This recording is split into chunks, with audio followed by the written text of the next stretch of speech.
Hey everybody, Andrew the Bro Cam here, and let's talk about why this is my new favorite radio. So this radio has been everywhere, and I've held off on reviewing it because I didn't want to just feed into the hype. I wanted to actually spend time with the radio, get to know it, get to use it, and while it definitely has some problems, it has a lot of really good features. A couple of them make it my definite de facto go-to radio now. So let's go over these features real quick. Some of the big points. It's VHF UHF. It does receive on airband. It'll do NOAA. It'll do weather alerts as well. FM broadcast. It has a built-in GPS.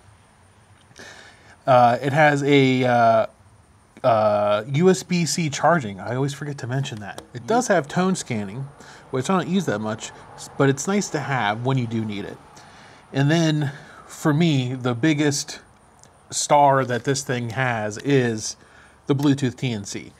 So it makes doing digital modes on VHF UHF extremely easy and simple. There's a couple ways you can do it. You can obviously hook this up to your computer and go through all that. But personally, I've just been going through my phone. But in the companion app, you can do APRS in the app. You can do SSTV. You can do all kinds of digital stuff. But you can also use any other app that you can get on your smartphone or tablet and connect over Bluetooth. So like WODES is a WinLink. So you can do WinLink with this. You can do APRS Droid for a more full-featured APRS experience. I'm not really big on APRS, but it is interesting, and I do like to play with it. And it's made me more interested in VHF UHF now that I can do those things easier. So let's go over, I've got a pros and cons list. So very easy to use the digital modes. I always forget to mention, it with the companion app, it'll do satellites and it'll do Doppler shift for you. So you just open the app, you pick which satellite you want, and it will change to that frequency, and it'll start doing Doppler shift for you. So that's very cool. I've been trying to get the ISS SSTV, but every time it passes over my house, I think I found the schedule online. The SSTV schedule starts like 15 minutes after it goes out of my horizon. So maybe tomorrow there's going to be a pass. So if I get that before I get this video completely edited, I'll put that image up. It has channel groups, so you can have 5 or 6 channel groups, I think. And that's really nice because you can say you were primarily in 3 different areas. You can have a channel group for one area with your favorite repeaters, a channel group in another area with different repeaters. I've got a channel group specifically for CVG. That's the closest airport to me, so that I could just hit that and just scan through all the airband stuff as I'm driving around.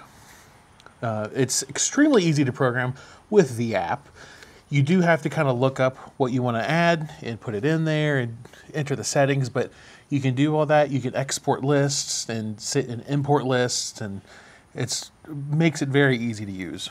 There is native APRS functionality in here. Like I can click send message, and I believe that will send out an APRS message, but it's very limited. I think it's just simple text. You can't really do a whole lot with it, and it's kind of cumbersome to do with the interface. Speaking of cumbersome, let's get to the cons. So the menu system for this is not good. A lot of the functions that I would expect to be right on one of these keys I can press and hold, you have to go into 1 or 2 menus deep. Adam Savage has this philosophy that I think he got from somewhere else, but that's who I heard it from. It's called first order retrievability. You want the things you use the most to be right at the top, so you can just grab whatever you want. Now that's a tool shop, and this is, a menu system that's a little different, but I think that still holds true. If I want to scan, I've got to, let's count the button presses. All right, I click menu, I click radio settings, and then I have to go down and I have to click scan. And now it's starting to scan.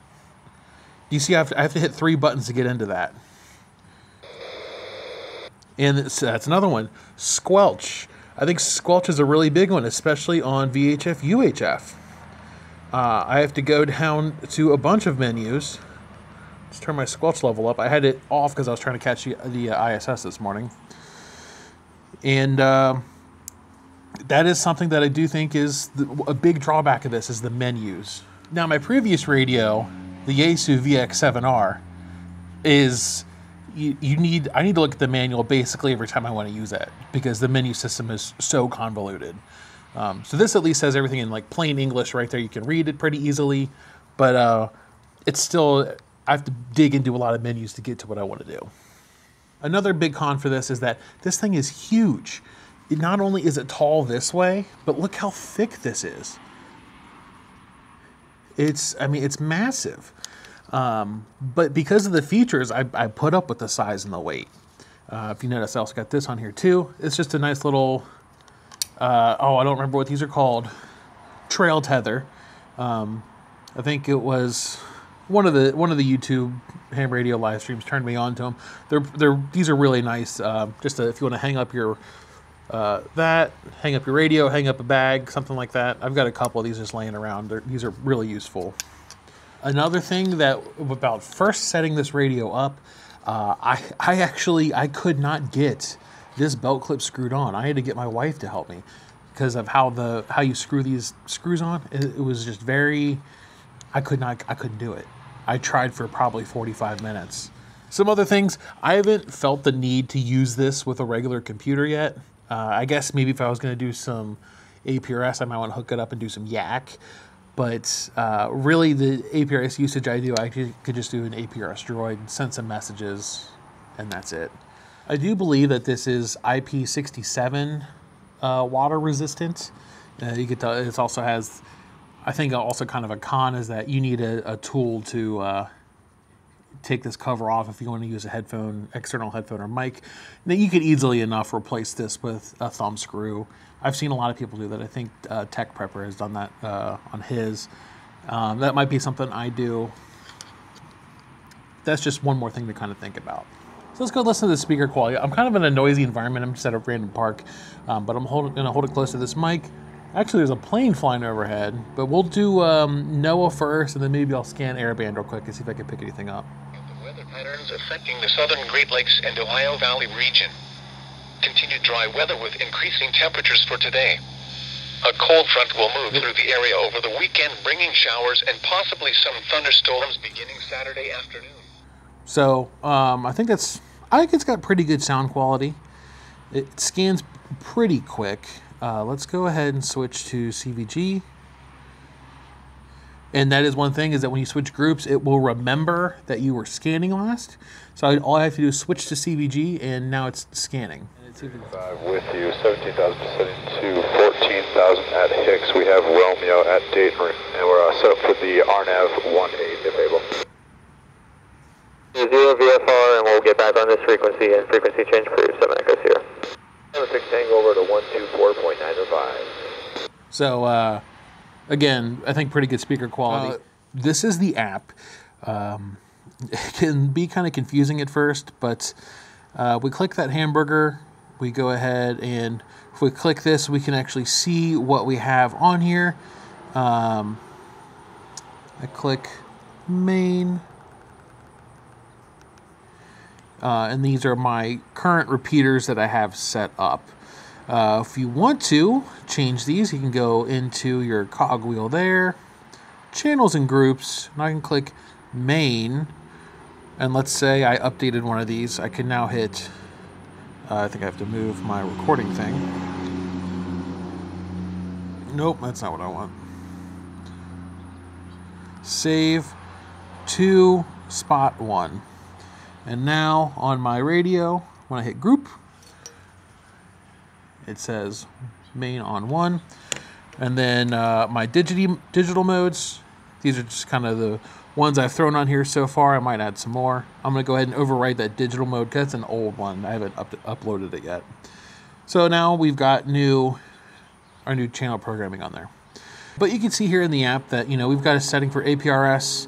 So I can see my APRS messages. I can see it on a map. You can see right where I'm sitting at, actually. So that's a good thing to know. Got my call sign. These are kind of what you're limited to on your APRS settings. Let's go back into UV Pro. So a lot of the stuff you can do right from this main screen. So you can do things like, let's go ahead and change.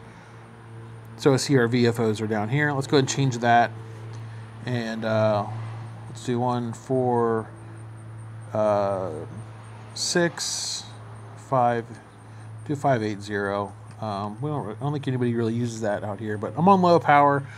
Antenna's over there, horizontal, so I shouldn't be messing anybody up. I don't hear anything. So as we're here, we can go ahead and hit this microphone button, and I believe we can actually transmit through that. So Kilo 8 Alpha Romeo Hotel, mic check. And I can see that my radio did key up there. So, another thing we can do here is really cool. We hit this little message icon, and you can see the tests I've been doing here. So here's an SSTV test that I did. And here's another one. So this is one that I received on the left over here. And then one that I sent over here on the right.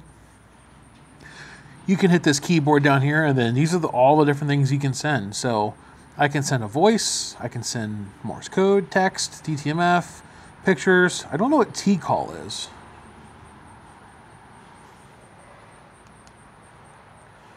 Yeah, I don't know what T-call is.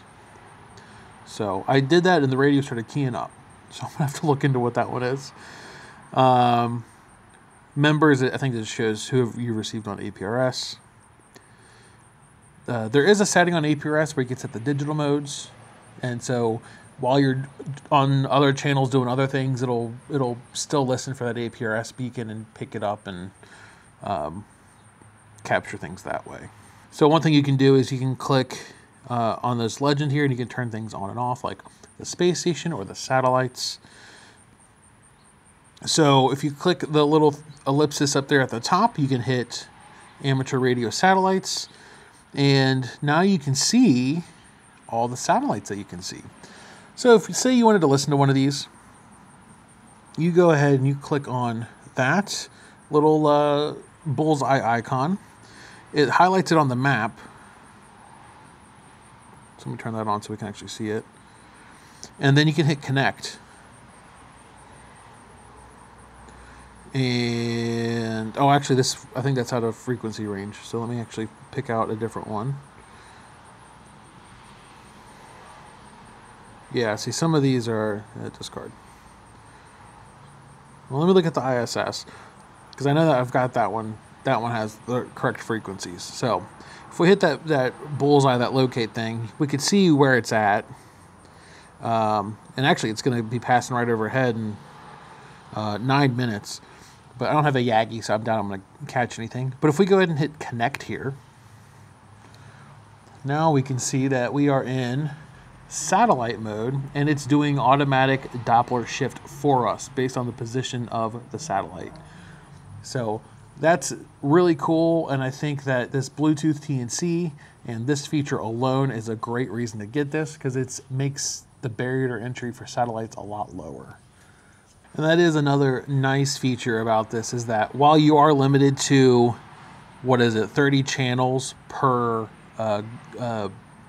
channel group, and then that's the wrong thing, channel groups, then you can only have, if we hit save up here, 6, we can only have 6 groups saved, so that's 6 times 30 is 180, I think, if my high school math is right.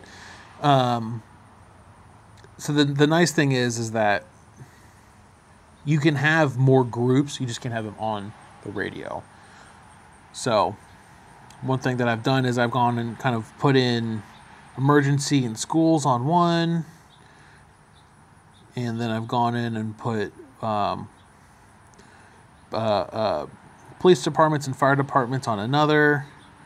And it does mention that, I don't know if you caught that on the screen here, but when I changed to this mode, it says down here at the bottom, frequency of channel 27 is outside the device's supported range. But if I click on it, it works. So that's a little bit of wonkiness there. But that you can see that channel there that's within the airband. So I'm not sure why it does that, because when I go to CVG, I don't think it does that. So I don't know if it's just got a wrong step or something. The step's weird. I don't know. So sound off down in the comments. What do you think? You think this is a good radio? I think it's great.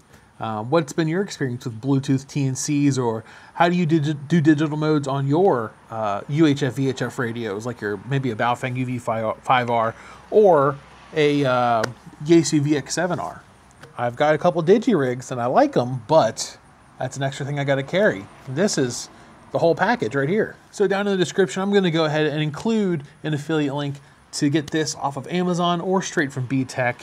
It doesn't cost anything more to you. It just helps me get a little bit of commission so that I can continue to do things like buy this radio and make these cool videos.